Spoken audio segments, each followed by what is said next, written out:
बांगिरीपोषी police एक बड़ सफलता एक हत्या घटनार पर्दाफाश कला पुलिस निज स्त्री चरित्र को संदेह करी स्वामी कला स्त्री हत्या एपरी एक अभावन घटना घटीला बांगिरीपोषी ब्लॉक अंतर्गत ब्राह्मणगाँ पंचायत रे गत 6 तारिख में स्वामी फागु सोरेन निज स्त्री नमिता मुर्मू को तंटी चिपी अति अमानुषिक भाव हत्या करथिला।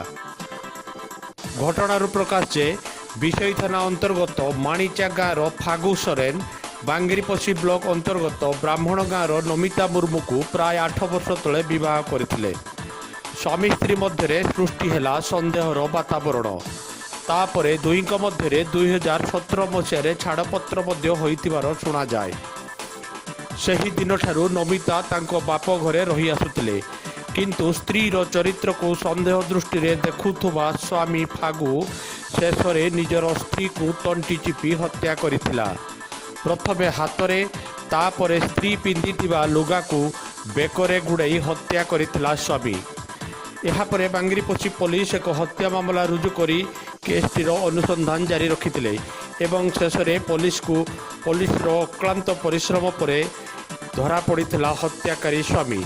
बांगिरीपोषी थाना अधिकारी श्रीमती मिनती विशाल को कहवा अनुଯାयी तो 7 तारिख दिन 7 एप्रिल रे हमर कंप्लेंट बासंती मुर्मू ब्राह्मणी गाँ घर ब्राह्मण गाँ सेठिकार रिपोर्ट उपर हमर थाना यूडी केस नंबर 17/2018 रेजिस्टर होइथिला। सेथरे झील मृत्यु विषय से रिपोर्ट करथिले। पोस्टमार्टम बाई बॉडी पठा जाइथिला। पोस्टमार्टम रिपोर्ट आसवा परे जना पड़ला जे ताकू स्ट्रांगुलेशन करके हत्या करा जाइछि। तो से हिसाब रे हमर थाना रे गोटे हत्या मामला रुजु होला थाना केस नंबर 45/2018 से केस तदंत निमंते हमर एसपी साहब निर्देश मते 2टा टीम करा जाइथिला। गोटे हमर टीम थाना रे मो नेतृत्व रे चलथिला। आमे हमर सब इंस्पेक्टर एवं थाना अनुष्ठान को लेके आमे स्पॉट विजिट अलग स्टेटमेंट समस्त बनाउथलो एवं आ गोटे टीम हम एसडीपी साहब नेतृत्व रे हेडक्वार्टर रे रही विभिन्न टेक्निकल पॉइंट रु अलग अलग एविडेंस कलेक्शन करुथले। तो एते दिन इन्वेस्टिगेशन पर आमे जहाँ प्रमाण पाइलु जेतिक आम पाखे मिल पारिछि आम हस्तगत हो पारिछि तथ्य से हिसाब रे तांकर से जो मृतक जी थिले नमिता तांकर हस्बैंड फागुराम सोरेन माणिच घर विषय थाना एरिया सी ही तांको हत्या करिसेंती। कारण जहाँ जना पड़ला जे सी भी निज दोष स्वीकार कले। प्रथम आम पचार यूडी केस इनक्वारी समय भी से कहते जे नाई मु जाइनी माणिचरे अच्छी जो आमर अकरांश होमर प्रोबाब्ली 6 तारिख राति होती।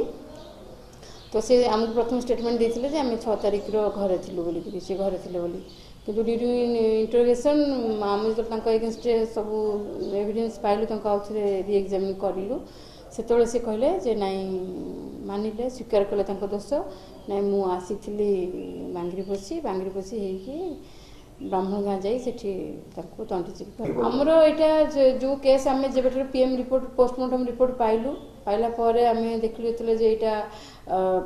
Death due to strangulation mostly homicidal बोल ओपिनियन देथिला हमर एमओ।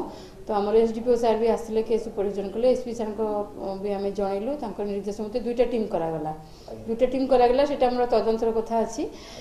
तो आम गोटे टीम आम एठी अविरत रहिलु आम स्पॉट विजिट कर आम आमर केस है 14 तारिख रु आम अभिशांत लागिकी रहिथिलु से केस रो। तो आम सबु तथ्य हस्तगत होगा पर आज सकाळु गिरफ करिछु। फागुराम सर किसी ना चाषबास काम करे खराब व्यवहार करला से मारली तंटी चिपिक पुओं सहित जाऊँगी बाहर रोचे से हाँ मु थे देखी लोक भी शुणी से 6 तारिख दिन घर आस हाँ मो माँ चोरी हाँ चलिकिना आज्ञा चलिकिना मु पकईली एकुटिया 9टा राति मो स्त्री थिला छुआ 2टा थिला तो गोटे रूम रे आउ मु देखलिनी नहीं देखी ना नहीं समय 10टा पाखापाखि नहीं राति मारी देना पलि आस तंटी चिपिकिना ହାତରେ ମାରିଲ ନା ଆପଣ ରସି ଫସି ଗୁଡ଼େଇକି ତଣ୍ଟିରେ ଚିପିଲ ନା କ'ଣ?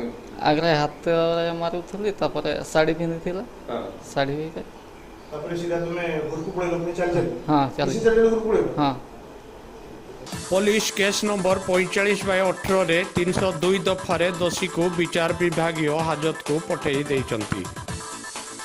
Cyber news बांगिरीपोशी।